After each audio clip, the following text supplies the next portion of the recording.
नमस्कार, अटल मत न्यूज मध्ये आपले सहर्ष स्वागत आहे। छत्रपती शाहू महाराजांच्या पुतळ्याची उंची वाढली पाहिजे, तसेच चौकाला छत्रपती शाहू महाराजांचे नाव द्यावे। सूर्यकांता गंगाधर गाडे यांची मागणी। छत्रपती शाहू महाराजांच्या पुतळा परिसराचे सुशोभीकरण झाले पाहिजे, पुतळ्याची उंची वाढविली पाहिजे, यासाठी दरवर्षी शासनाला निवेदन देते, परंतु यावर अजूनपर्यंत कोणतीही कारवाई करण्यात आली नाही। या चौकाला मिल कॉर्नर चौक म्हटले जाते, परंतु त्याचे नाव बदलून छत्रपती शाहू महाराज चौक असे नामकरण केले पाहिजे, अशी मागणी पॅन्थर रिपब्लिकन पक्षाच्या सूर्यकांता गंगाधर गाडे। छत्रपती शाहू महाराज हे आरक्षणाचे जनक होते, त्यांचे कार्य खूप मोठे आहे, असे असताना उशीर लागतो ही चांगली बाब नाही। या प्रसंगी बुंदी व पाणी बॉटलचे वाटप करण्यात आले। या प्रसंगी बोलताना सिद्धांत गंगाधर गाडे म्हणाले की अनुसूचित जाती संवर्गातील जातींमध्ये आरक्षणात फूट पाडणारे उपवर्गीकरण रद्द केले पाहिजे। समाजामध्ये तेढ निर्माण करणे हा उद्देश यामागे असून याचा आम्हाला विरोध आहे, असे सिद्धांत गाडे म्हणाले। या प्रसंगी भावना गाडे, प्रवीण गाडेकर, मंगेश गाडेकर, सचिन पवार यांच्यासह पक्षातील कार्यकर्त्यांची व समाज बांधवांची उपस्थिती होती। रिपब्लिकन पार्टीचा रिपब्लिकन पार्टीचा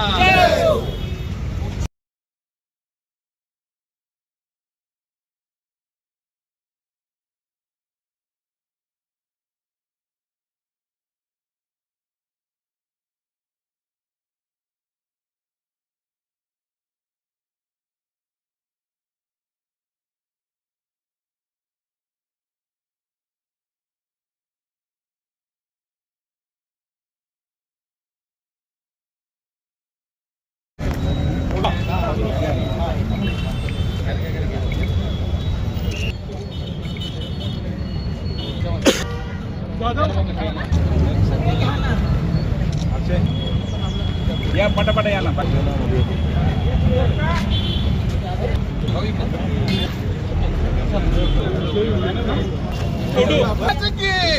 शाहू महाराज की आंबेडकरांचा महात्मांचा छत्रपती शाहू महाराजांचा डॉक्टर बाबासाहेब आंबेडकरांचा पॅन्थर रिपब्लिकन पार्टीचा सूर्यकांता गाडे मैडम आगे बढ़ो, डॉक्टर सिद्धांत दादा गाडे आगे बढ़ो। आज शाहू महाराजांची जयंती आहे।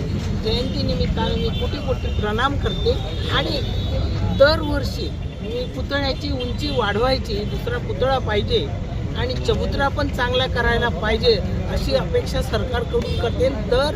दरवर्षी हे निवेदन देते, पण अजूनही होत नाही आहे। तेव्हा आपण सरकारला सांगावं की या पॅन्थर्स रिपब्लिकन पार्टीची मागणी ही आहे। तसेच इथे मिल कॉर्नर चौक आहे असं लिहिलेलं आहे, पण मला असं वाटते इथे शाहू महाराज चौक करावा, हेही पेपरला आलं पाहिजे आणि तसं निवेदन आम्ही देतो आहे। आणि त्यांचं काम मोठंच आहे आणि कसं आहे, ते आरक्षणाचे जनक होते, त्यांचं योगदानही खूप आहे। असं असताना इतका उशीर लागतो हे बरं नाही। सर्वांचंच होते, शाहू महाराजाचं का होत नाही? तेव्हा आपण ही आमची मागणी पॅन्थर्सच्या वतीनं तुम्ही पेपरमध्ये द्यावी। आणि छत्रपती शाहू महाराजांनी शिक्षणाचं आणि आरक्षणाचं महत्त्व जाणलं होतं, आज शिक्षणाचं आणि आरक्षणाचं महत्त्व कमी होतं का, कसं बघता? नाही, आता संगणक युग आहे, ह्या संगणक युगात ते कमी जास्त होत आहे। पण शाळा बंद होत आहे महानगरपालिकेच्याही, बरं नाही, त्या शाळा सुरू राहिल्या पाहिजे आणि गोरगरिबासाठीच ती शाळा आहे, तर ते सरकारनं बंद करू नये अशी अपेक्षा। आपणही शैक्षणिक संस्था चालवता आहात, मराठी शाळा एक महाराष्ट्रात बंद होत आहे, ही शोकांतिका आहे का, कसं बघता? मग ती बंद होऊ नये, मराठी शाळा बंद होऊ नये, त्याला अधिक शासनानं हातभार लावा।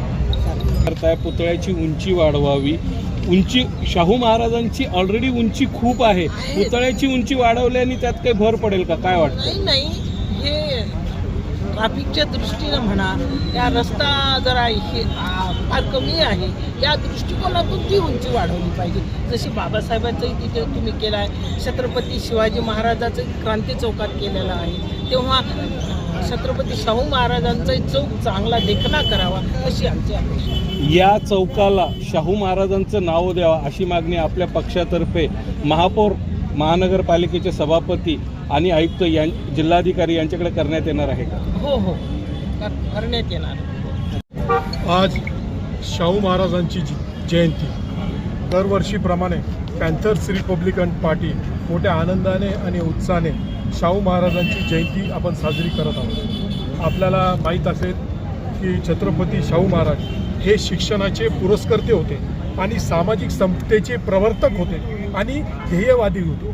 त्यांच्या निर्णयाने आणि धाडसीपणामुळे वंचित बहुजन समाजाला दिशा मिळाली. एवढंच काय, जर आपण लक्षात घेतलं असेल की या देशामध्ये, या राज्यामध्ये आरक्षण जर कोणी लागू केलं असेल खरं अर्थाने, तर हा लोकराजा शाहू महाराज होते. आणि म्हणून आज आपण या ठिकाणी बघतो आहोत आरक्षण मिळाल्यामुळे बहुजन समाजातले विद्यार्थी शिक्षण घेऊ शकले. आणि दादा, एक प्रश्न असा होता की आरक्षणाचे जनक राजश्री शाहू महाराज यांनी दीन दलित दुबळ्यापर्यंत आरक्षण दिलं, परंतु आता सध्या SC आरक्षणाच्या उपवर्गीकरणाचा घाट घातला जातो. म्हणजे याच्यामध्ये दोन समाजामध्ये भांडण लावण्याचं काम आहे का? आपल्याला माहीत असेल, जसं मी बोललो की राज्यामध्ये पहिली घोषणा शाहू महाराजांनी आरक्षणाच्या बाबतीत केली होती. फक्त घोषणा नाही केली, कृती कार्यक्रमही केला. आणि आपल्या प्रजेला आरक्षण लागू केल्यानंतर आपण बघतो आहोत की बहुजन समाजातले विद्यार्थी लाखो प्रमाणात शिक्षण घेऊ शकले. पण आज हे उपवर्गीकरणाचं जे हे ढोल वाजवण्याचं काम ह्या सरकारमध्ये, या शासनामध्ये होत आहे. आपण बघत असेल की मागासवर्गीयामध्येच एकच आरक्षण सर्वांना लागू होतं, पण आज उपवर्गीकरण हा शब्द टाकून आपसामध्ये मतभेद टाकून भांडणं लावण्याचं काम शासनाने सुरू केलेलं आहे. हे ह्या ठामपणे मी या ठिकाणी सांगतो. पक्ष म्हणून या पातळीवर तुम्ही त्याच्या विरोधात काय आंदोलन वगैरे करणार? पक्ष म्हणून याच्यापूर्वी आम्ही या ठिकाणी कलेक्टर ऑफिसला पक्षातर्फे आमचे सर्व पदाधिकारी, आमचे सर्व कार्यकर्ते मिळून आम्ही एक जिल्हाधिकारी स्तरावर एक डेलिगेशनही देण्यात आलं. क्रांती चौक ठिकाणी उपवर्गीकरणाच्या विरोधात आम्ही उपोषणही त्या ठिकाणी मांडलं आहे. निदर्शनही आम्ही त्या ठिकाणी केलेले आहे. पुढची भूमिका काय असणार आता आरक्षण? आमची भूमिका एकच आहे, आमची सर्वांची, आंबेडकर चळवळीचा प्रत्येक पक्षाची एकच भूमिका आहे की उपवर्गीकरणाला आमचा ठामपणे विरोध आहे आणि शेवटपर्यंत विरोध राहील. कुठल्याही परिस्थितीत आम्ही होऊ देणार नाही. धन्यवाद.